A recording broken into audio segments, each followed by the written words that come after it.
Hello students, मैं विष्णु कुमावत। एक बार फिर से स्वागत है आपका अपने YouTube चैनल पर।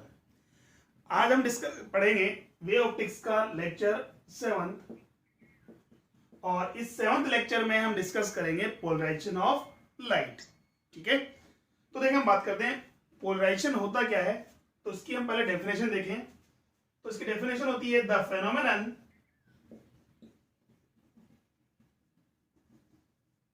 Of restricting or confine the vibration of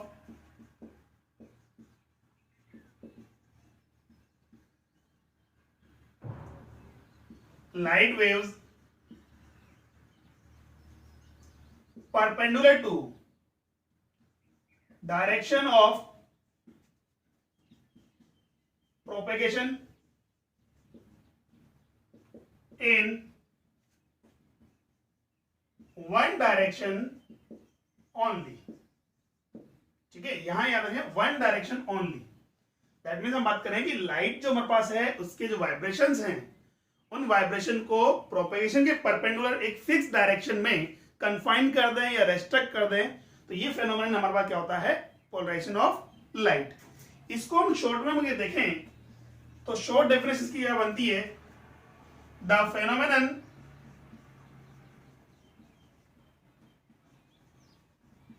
of conversion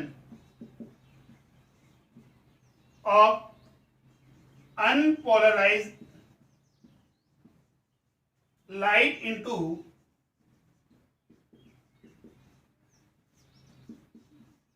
plain polar light। plain polar light। ठीक है, अब इस डेफिनेशन को समझने के लिए हमें पहले ही कंफर्म करना या पता करना पड़ेगा, डिस्कस करना है कि ये अनपोलराइज्ड लाइट और पोलर लाइट क्या होती है। ठीक है, तो देखो हम बात करते हैं 11th क्लास थोड़ा रिवाइज करें तो हमने वेव को दो पार्ट में डिवाइड किया था on the basis of the vibration of particles of medium. ठीक है, फर्स्ट हमने कहा था लॉन्गिट्यूडिनल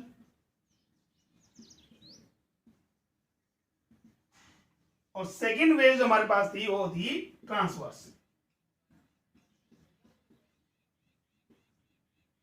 अच्छा, लॉन्गिट्यूडिनल वेव क्या होती है, such wave in the vibration of the particles are parallel to the direction of the propagation of wave. For example अगर मैंने कहा कि ये वेव की प्रोपेगेशन की डायरेक्शन है, ठीक है, इसमें जो हमारे पास मीडियम में पार्टिकल्स का वाइब्रेशन जो होगा इस डायरेक्शन के पैरेलल होगा। और ये वेव्स कौन सी होती हैं, longitudinal waves. For example sound wave. Sound wave क्या है, लॉन्गिट्यूडिनल वेव है। ठीक है, अच्छा, और दूसरी बात ट्रांसवर्स वेव क्या होती है, in this waves the vibration of the particles of medium are perpendicular to the direction of the propagation of wave. देखो ये मेरे पास डायरेक्शन हो गई मेरे पास वेव की, तो यहां जो मीडियम के पार्टिकल्स है up and down, that means perpendicular to the direction of propagation of wave. यहां बात करें इसके पैरेलल। अब लॉन्गिट्यूडिनल की बात करें हमारे पास है तो ये जो वाइब्रेशंस होते हैं वो चलते हैं हमारे पास है कंप्रेशन और रेफ्रेक्शन की फॉर्म में, और यही ट्रांसवर्स वेव की बात करें तो ये चलते हैं हमारे पास इसमें क्रेस्ट एंड थ्रो की फॉर्म में, क्रेस्ट एंड थ्रो की फॉर्म में। ठीक है, तो लॉन्गिट्यूडिनल वेव का जो एग्जांपल हमारे पास हमने क्या लिया है, साउंड वेव, और ट्रांसवर्स वेव के लिए बात करें तो ईएमडब्ल्यू। ईएमडब्ल्यू या लाइट वेव यूज है बिकॉज लाइट भी क्या है, ईएमडब्ल्यू है। ठीक है, इलेक्ट्रोमैग्नेटिक वेव्स। क्लियर हो यहां तक। अब बात करते हैं पोलराइजेशन जो हमारे पास है वो फेनोमेनन है किसका, ट्रांसवर्स वेव का। किसका है, ट्रांसवर्स वेव का है प्रॉपर्टी है। देखिए अब तक हमने जो वेव में पढ़ा है, फॉर एग्जांपल सुपरपोजिशन पढ़ा, इंटरपोलेशन पढ़ा हमने, उसके बाद हमने कहा कि डिफ्रैक्शन भी पढ़ा है, वो सब जो प्रॉपर्टी हो किसकी है हमारे पास, ये फेनोमेनन है वो किसके हैं, वेव के थे। वेव का मतलब longitudinal and as well as transverse के लिए अप्लाई होते हैं। देखो ट्रांसवर्स वेव ने कहा साउंड वेव का भी डिफ्रेक्शन होता है, साउंड वेव का भी इंटरफेरेंस पॉसिबल है। ठीक है, ऐसे हम बात करें लाइट वेव का भी इंटरफेरेंस होता है, लाइट वेव का डिफ्रेक्शन भी पॉसिबल है।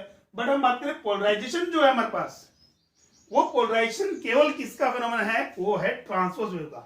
दैट मीन्स यहां हम बोल सकते हैं क्या, the sound wave cannot be polarised और लाइट वेव कैन बी। ठीक है, क्लियर हुआ? बिकॉज साउंड वेव क्या है, एक लॉन्गिट्यूडनल वेव है, इसको पोलराइज करना पॉसिबल नहीं है। ठीक है, चलो रीजन हमने क्या कहा, बिकॉज हमने कहा कि इसमें जो वाइब्रेशंस हैं वो क्या होने चाहिए, perpendicular to the direction of the propagation of wave. तो यहां बात करें, ये तो क्या है, पैरेलल है, इसलिए हम कहते हैं साउंड वेव का पोलराइजेशन पॉसिबल नहीं है। ठीक है, अब देखो, अब हम बात करते हैं लाइट वेव क्या है।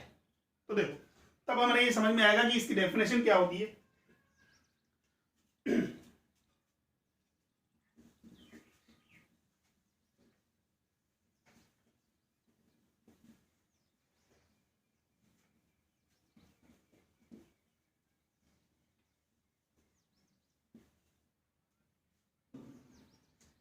देखिए, हम बात कर रहे हैं लाइट वेव की।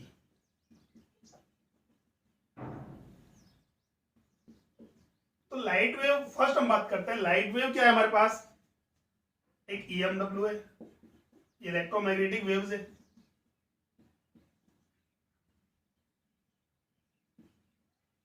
ठीक है, इलेक्ट्रोमैग्नेटिक वेव, क्लियर हुआ? और ये इलेक्ट्रोमैग्नेटिक वेव्स हमारे पास हैं वो क्या होती हैं, ट्रांसवर्स होती हैं। ठीक है, ट्रांसवर्स का मतलब इनमें जो वाइब्रेशंस हैं वो वेव की प्रोपेगेशन के परपेंडिकुलर होते हैं। थर्ड पॉइंट इसमें बात करें तो हमारे पास क्या है कि EM वेव्स में इलेक्ट्रिक फील्ड और मैग्नेटिक फील्ड के वाइब्रेशन जो हैं, electric field and magnetic field के जो वाइब्रेशंस हैं वो म्यूचुअली परपेंडिकुलर होते हैं। ठीक है,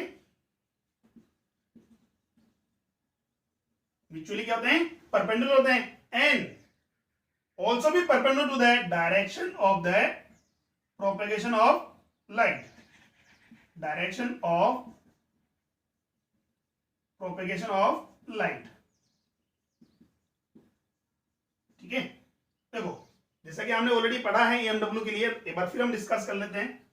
ये सपोज करो हमारे पास x डायरेक्शन है जिसमें लाइट वेव क्या होती है, प्रोपेगेट कर रही है, ये वेव की डायरेक्शन है। ठीक है, ये है x डायरेक्शन, और ये है हमारे पास y डायरेक्शन, जिसके अलॉन्ग हम बात करें इलेक्ट्रिक फील्ड क्या कर रहा है, वाइब्रेट कर रहा है। इलेक्ट्रिक फील्ड क्या कर रहा है, वाइब्रेट कर रहा है। और ये हो गया इसके perpendicular y direction, z direction में मैग्नेटिक फील्ड। तो देखिए इसमें वाइब्रेशन क्या होंगे, इलेक्ट्रिक फील्ड के वाइब्रेशन कुछ इस टाइप चलेंगे, ये, और मैग्नेटिक फील्ड के जो वाइब्रेशन है वो इस एक्सिस के अलॉन्ग चलेंगे। तो देखो इलेक्ट्रिक फील्ड के वाइब्रेशन तो ये है हमारे पास,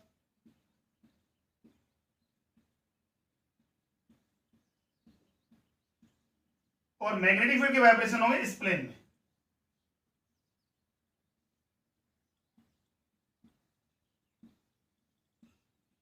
ठीक है, तो यहां बात करें तो इलेक्ट्रिक फील्ड की जो वाइब्रेशन है वो तो है y एक्सिस के अलॉन्ग, और मैग्नेटिक फील्ड के वाइब्रेशन जो है z एक्सिस के अलॉन्ग। ठीक है, ये म्यूचुअली परपेंडिकुलर है, बिकॉज y एक्सिस जो है z एक्सिस के परपेंडिकुलर होता है, ये परपेंडिकुलर है, एंड एज वेल एज ये क्या है, परपेंडिकुलर किसके, वेव की प्रोपेगेशन के भी परपेंडिकुलर है। क्लियर हुआ यहां तक? अच्छा ठीक है, बट जैसे हम लाइट वेव की बात करते हैं तो लाइट वेव में हमने कहा हमारी आईज जो है वो सेंसिटिव है ओनली फॉर इलेक्ट्रिक फील्ड के लिए।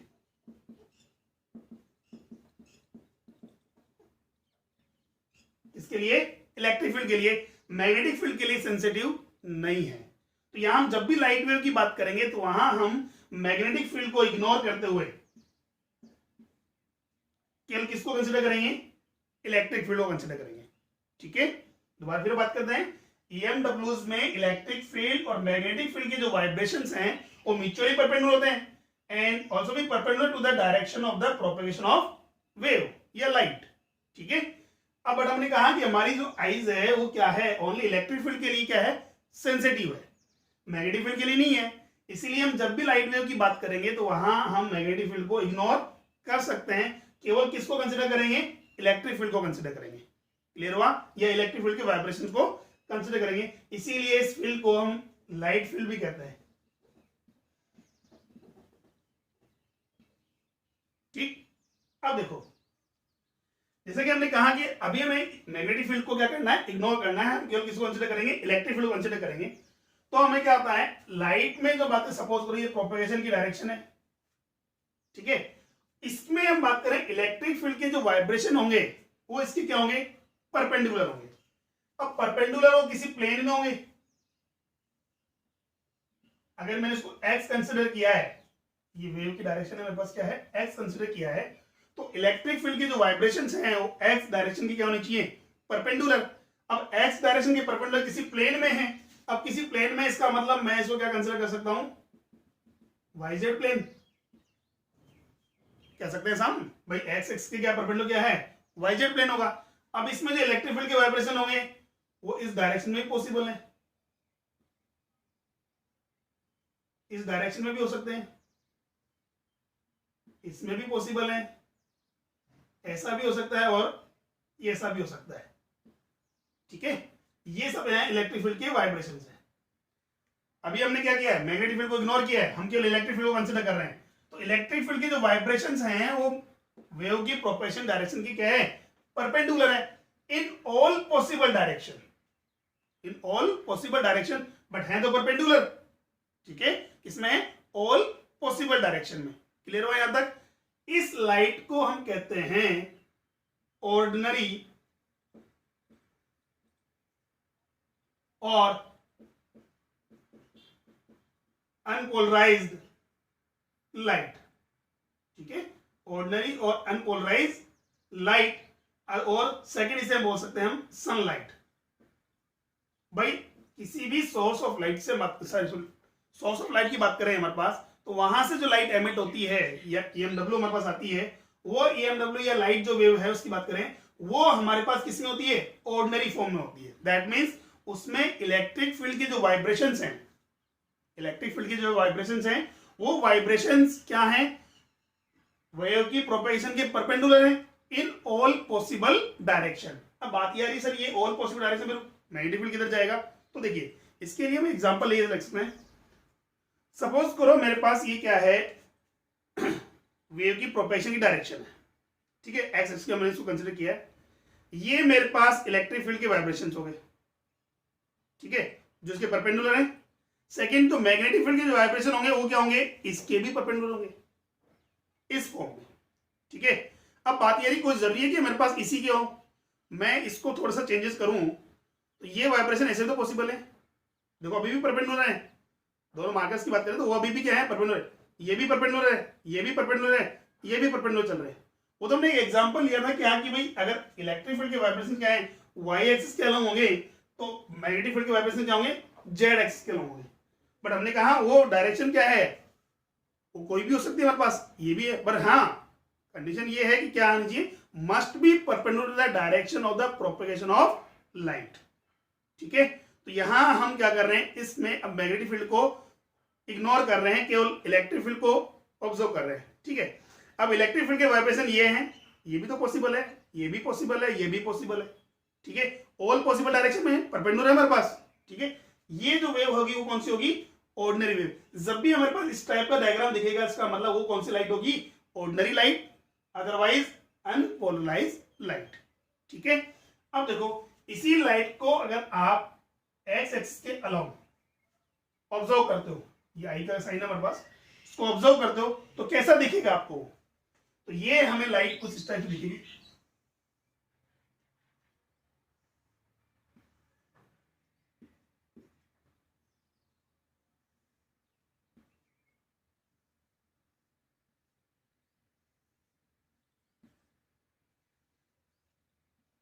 ठीक है, और ये जो डॉट है वो क्या है, direction of the propagation of light या वेव।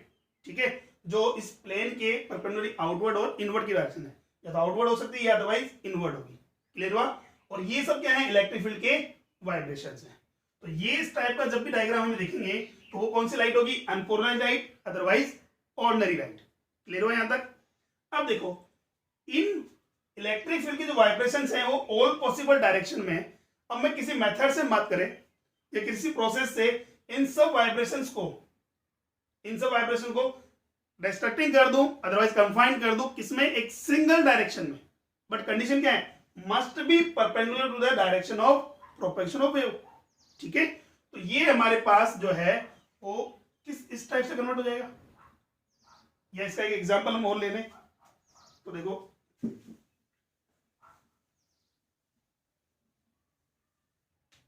ये मेरे पास लाइट इस टाइप से दिख रही है, ये वेव की प्रोपेगेशन की डायरेक्शन है। ठीक है, और ये मेरे पास वाइब्रेशंस हैं।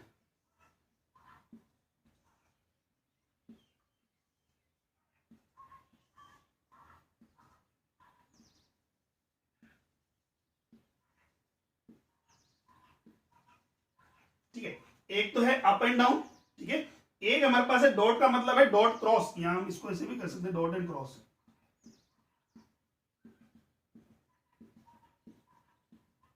डॉट का मतलब नॉर्मली आउटवर्ड और क्रॉस का मतलब होता है नॉर्मली इनवर्ड। तो यहां वाइब्रेशन मेरे पास क्या है? Up and down and outward inward, और ये है मेरे पास direction of propagation of wave. ठीक है, इसमें भी होंगे वाइब्रेशन, इसमें भी पॉसिबल है हमारे पास वाइब्रेशन। तो ये भी हमारे पास है एक डायग्राम हो गया किसके लिए, या साइन हो गया अनपोलराइज्ड या ऑर्डिनरी लाइट का। ठीक है, अब देखो यदि इसी लाइट को अगर बात करें हम किसी प्रोसेस या मेथड से कन्वर्ट कर दें किसमें? एक सिंगल डायरेक्शन में, तो या तो ये होगा हमारे पास ये वाइब्रेशंस ऐसे हो,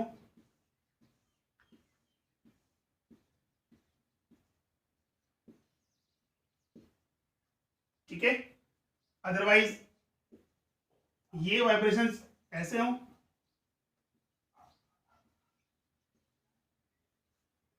क्लियर हुआ? तो ये इस टाइप की जो वेव होगी हमारे पास है, ये वेव होगी हमारे पास plane polar light. Plane polar light. तो देखिए हमने क्या कर दिया कि ये जो वाइब्रेशन है, इलेक्ट्रिक फील्ड की जो वाइब्रेशन है हमारे पास है, जो ऑल पॉसिबल डायरेक्शन में थे, क्या किसके perpendicular? The direction of propagation of light के, उसको हमने कन्फाइंड कर दिया।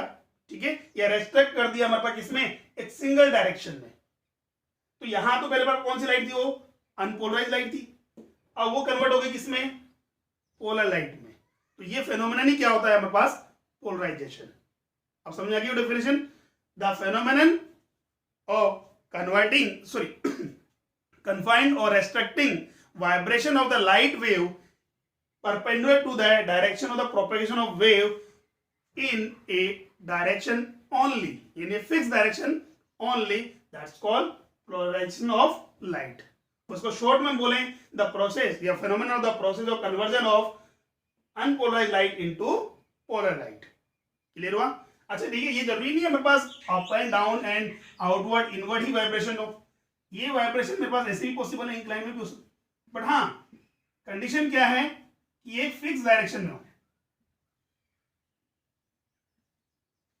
ठीक है, तो वो क्या हो गया हमारे पास? Polar light. क्लियर हो यहां तक?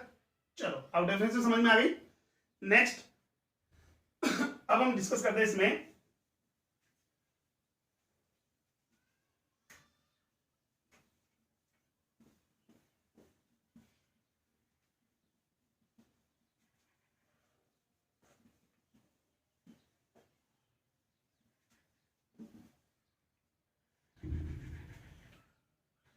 एक होता है vibration plane, vibration plane, and second होता है हमारे पास पोलराइजिंग प्लेन। फर्स्ट तो हमारे पास क्या है? वाइब्रेशन प्लेन, एंड सेकेंड हमारे पास क्या है? Polarising plane. अब वाइब्रेशन प्लेन क्या होता है? A plane which containing the direction of the propagation of light wave and vibration of electric field. ठीक है, इज कॉल्ड वाइब्रेशन प्लेन। कैसा प्लेन जिसमें क्या हो? लाइट के प्रोपेगेशन की डायरेक्शन भी हो और इलेक्ट्रिक फील्ड के वाइब्रेशन भी हो, दैट्स कॉल्ड वाइब्रेशन प्लेन। तो देखो इसका हम एग्जांपल देते हैं। ये मेरे पास वेव की प्रोपेगेशन की डायरेक्शन है। ठीक है, और हमने कंसिडर किया प्लेन पोलर लाइट में वाइब्रेशन कुछ इस टाइप से है, अप एंड डाउन।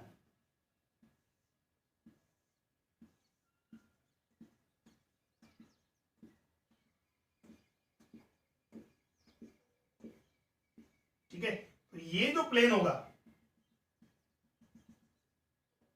जिसमें क्या एग्जिस्ट कर रहा है, एक तो direction of the propagation of wave या light, second vibration of the electric field. ठीक है, फिर कह रहे हैं हम यहाँ केवल किसको कंसिडर कर रहे हैं, इलेक्ट्रिक फील्ड को ही कंसिडर कर रहे हैं। रीजन हम बता चुके हैं ऑलरेडी आपको, क्या कि हमारी आईज जो है केवल इलेक्ट्रिक फील्ड के लिए ही क्या है, सेंसिटिव है, मैग्नेटिक फील्ड के लिए सेंसिटिव नहीं है। ठीक है, अब देखो ये तो हो गया मेरे पास वाइब्रेशन प्लेन। अब बात है पोलराइजिंग प्लेन क्या होता है, the perpendicular plane to the vibration plane which containing the direction of the propagation of wave. तो इसके परपेंडुलर प्लेन की बात करें कुछ इस टाइप से,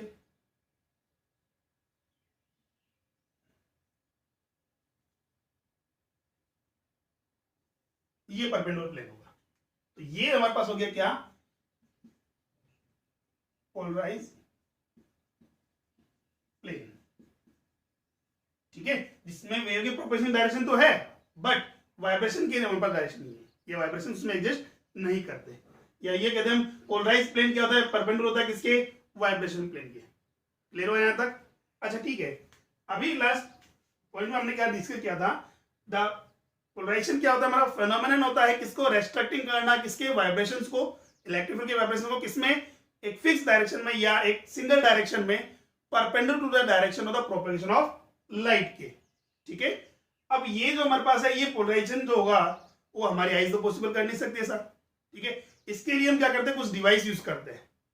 ठीक है, या कुछ मेथड यूज करते हैं। फॉर एग्जांपल जैसे हमने निकोल प्रिज्म 11th क्लास में पढ़ा है, निकोल प्रिज्म है, पोलरॉइड है, ठीक है, टर्मलाइन क्रिस्टल्स हैं, ये सब क्या करते हैं, अनपोलर लाइट को पोलर लाइट में कन्वर्ट करते हैं।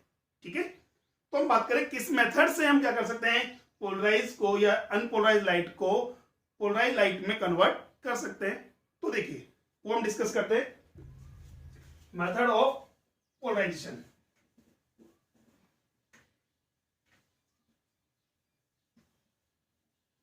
तो यहां हम इसको एग्जांपल ये भी कह सकते हैं,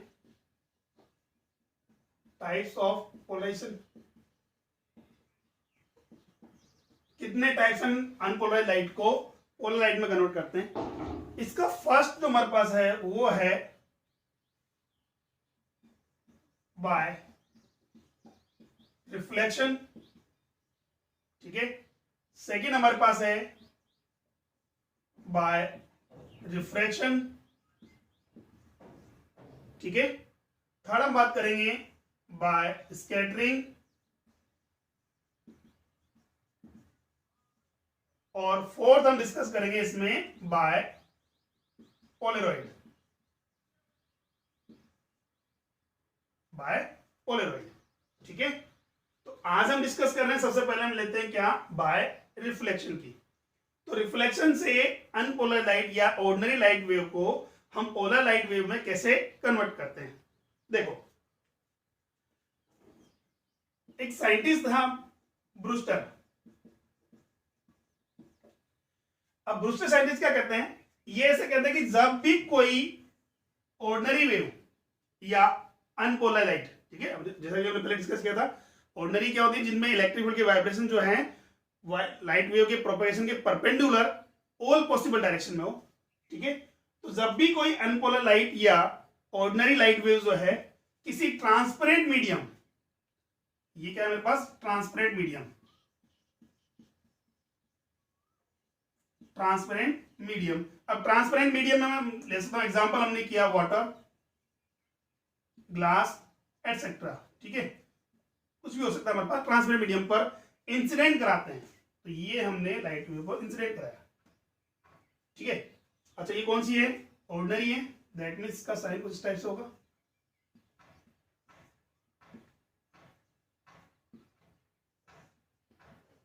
ठीक, इसको आप सनलाइट भी कह सकते हैं,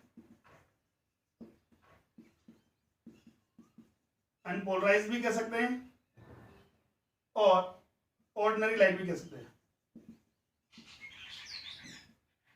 ठीक है। तो क्या किया, when A unpolarized or ordinary light wave incident on a transparent medium, then at the surface it partially reflected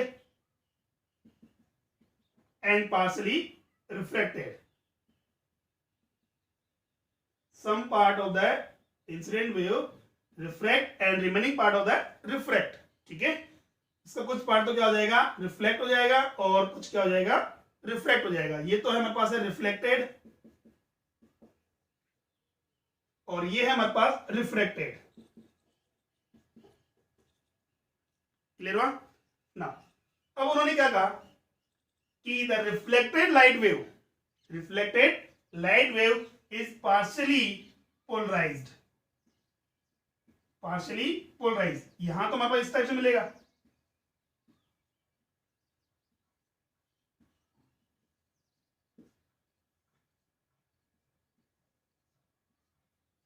ठीक है। तो देखो ये तो हमारे पास कौन सी है, अनपोलराइज्ड, जैसे कि हमने पहले डिस्कस किया था।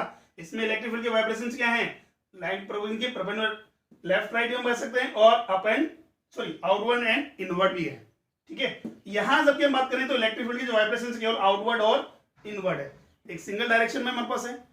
ये लाइट कौन सी हमारे पास है, पार्शियली पोलराइज्ड, ठीक है, पार्शियली पोलराइज्ड। क्लियर हुआ। Now, order of the amount of the polarization of the reflected light depends on the incident angle. And at a certain angle, the reflected light wave totally polarized. एक single है हमारे पास, ये confirm है, certain angle भी होगा जिस angle पर reflected light wave जो है टोटली क्या होती है, पोलराइज हो जाती है, and this angle is known as Brewster angle. Because ये किसने दिया था स्टेटमेंट, ब्रूस्टर का था, और पोलराइज एंगल जिसे हम आईपी और आईबी से नोट करते हैं। दोबारा देखिए, according to the Brewster, when a unpolarised light wave incident on a transparent medium like water, glass, etc., then it partially refracted and remaining part refracted. ठीक है, the reflected light waves are partially polarized and the intensity or the order of the polarization of the reflected light wave depends on the incident angle, and at a certain angle the reflected light waves totally polarized. This angle is known as Brewster angle and or polarization angle. Clear हुआ, ठीक है। तो इसका मतलब जब भी हम बात करें किसी भी ऑर्डिनरी लाइट वेव को किसी ट्रांसपेरेंट मीडियम पर इंसिडेंट कराते हैं तो उसका कुछ पार्ट तो क्या हो जाएगा, रिफ्लेक्ट हो जाएगा, और रिमेनिंग पार्ट क्या हो जाएगा, रिफ्रैक्ट हो जाएगा। रिफ्रैक्टेड जो लाइट है वो तो हमारे पास क्या है, अनपोलराइज्ड लाइट है, बट रिफ्लेक्टेड जो लाइट है, रिफ्लेक्टेड जो लाइट है वो क्या है, पोलराइज होती है या पार्शली पोलराइज है।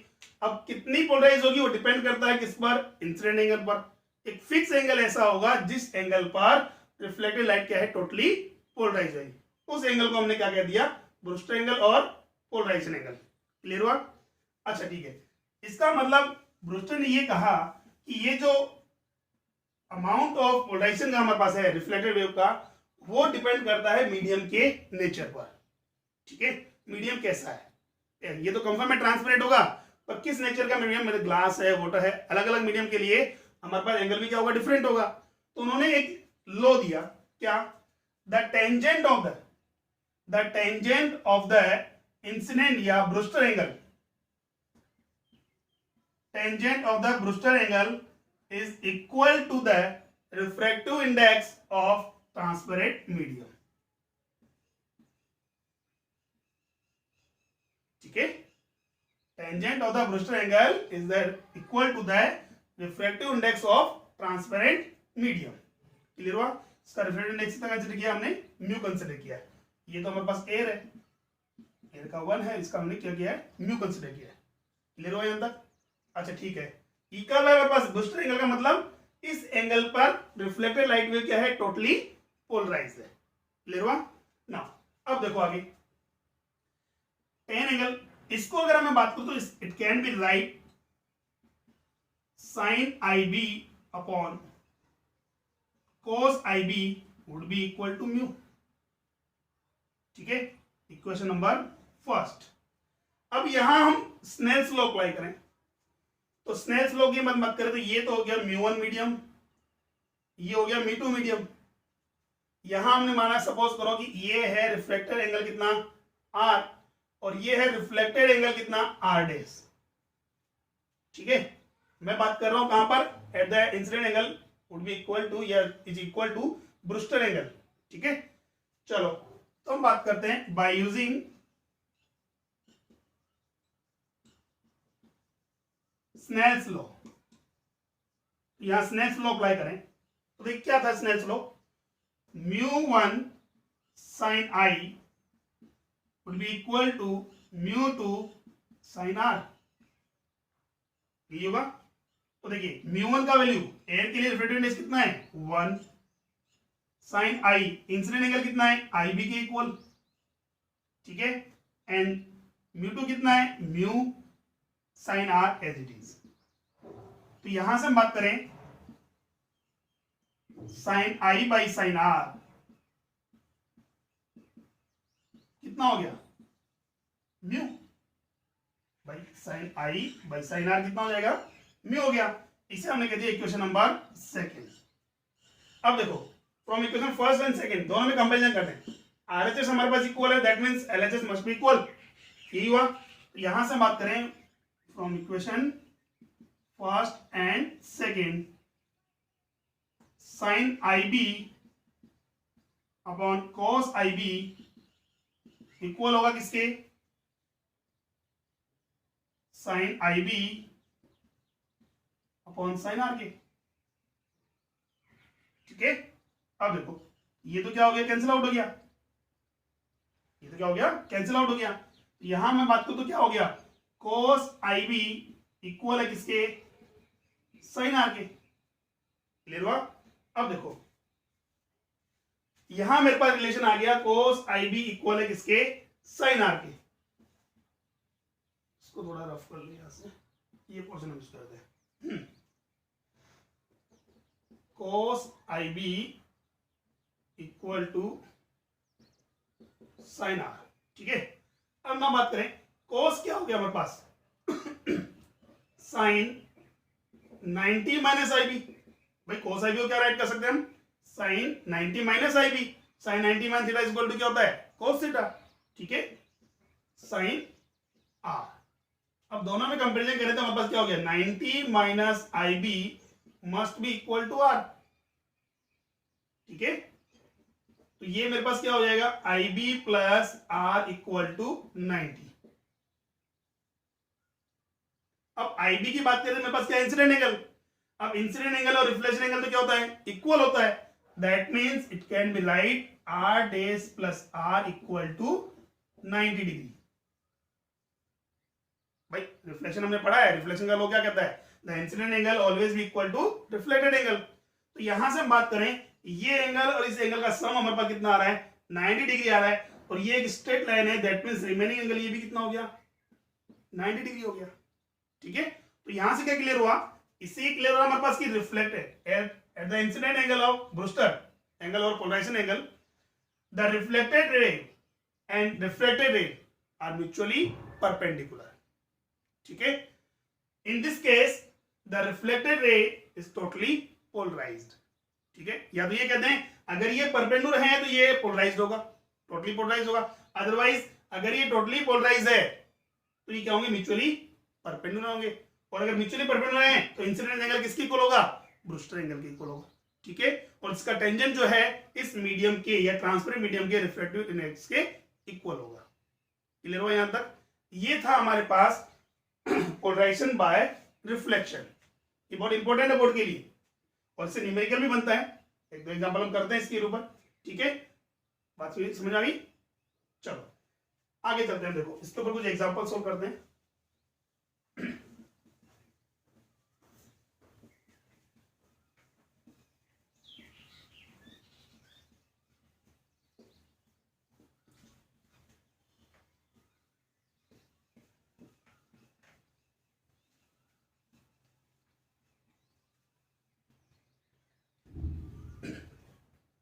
Example first,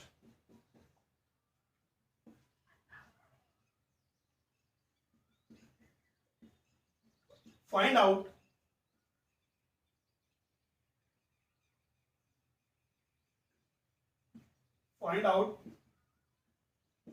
Brewster angle of water which refractive index is 4/3.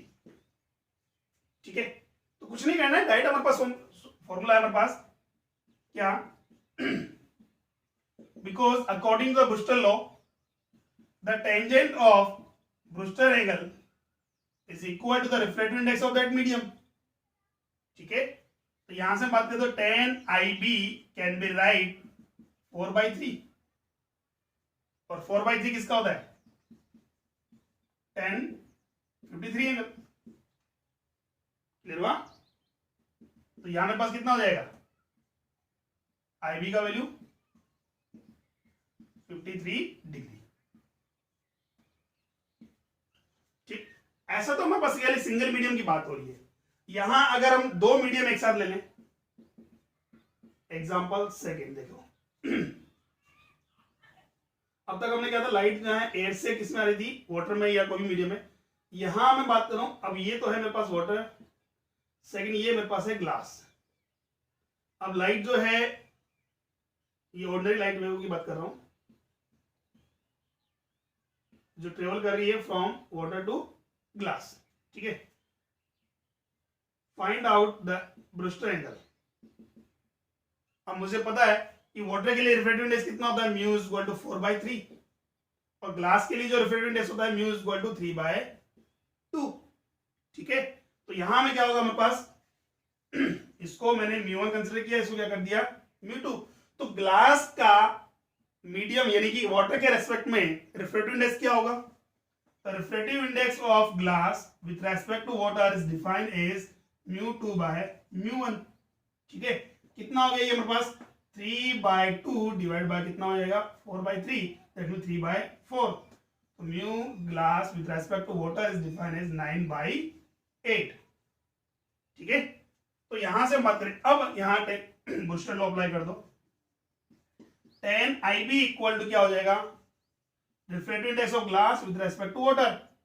तो IB का वैल्यू मेरे पास कितना है, tan IB equal to 9/8. That means IB equal to tan inverse 9/8. ठीक है, क्लियर हुआ यहां तक? अच्छा, एक इससे हम एग्जांपल हम बात करते हैं जिसमें ब्रूस्टर एंगल को लिंक करते हैं किससे, क्रिटिकल एंगल से. थर्ड, यहां हमने लिया if the Brewster angle of any medium, if the Brewster angle of any medium is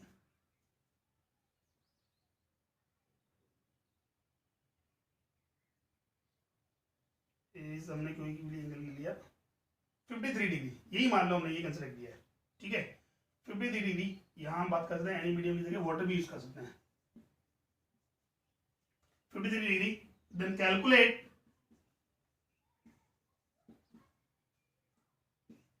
critical angle for that medium. ठीक है, आपको क्या गिवन है, ब्रूस्टर एंगल गिवन है या पोलराइज एंगल गिवन है. ठीक है, और आपको क्या कैलकुलेट करना है, उसके लिए क्रिटिकल एंगल कैलकुलेट करना है. तो देखिए क्रिटिकल एंगल के लिए फॉर्मूला हमारे पास क्या होता है, critical angle of any medium, इसको डिफाइन करते हैं हम sin IC equal to 1/μ is equal to the reciprocal of refractive index of that medium. ठीक है, अच्छा नेक्स्ट हम बात करें, मेरे पास क्या गिवन था, मेरे पास म्यू ऑलरेडी गिवन है. Accord by using the Brewster law mu can be defined as tan IB. और तो tan IB कितना गिवन है, IB का वैल्यू गिवन है मेरे पास 53, दैट मींस 1053 4/3, ये वैल्यू हम पुट कर दें तो साइन आईसी का वैल्यू कितना हो जाएगा 1/4 दैट मीन 3/4। आईसी का वैल्यू क्या हो गया साइन इनवर्स 3/4। ठीक है, क्लियर हुआ। तो इस टाइप से आपको अगर मान लो क्रिटिकल एंगल गिवन हो तो आपको ब्रूस्टर एंगल भी क्वेश्चन में आ सकता है आपके पास कि ब्रूस्टर एंगल कैलकुलेट कीजिए। अदरवाइज उस मीडियम का रिफ्रैक्टिव इंडेक्स गिवन है तो भी आपसे क्या कर सकता है ब्रूस्टर एंगल पूछ सकता है। ठीक है, या ब्रूस्टर एंगल गिवन हो आपको तो क्या रिफ्रैक्टिव इंडेक्स भी पूछ सकता है। क्लियर हुआ यहाँ तक। तो आज के लिए हम ये बात करें polarization by reflection. Next class में हम डिस्कस करेंगे polarization by refraction, polarization by scattering and polarization by Polaroid. Clear हुआ। ठीक है, आज के लिए इतना ही। Thank you.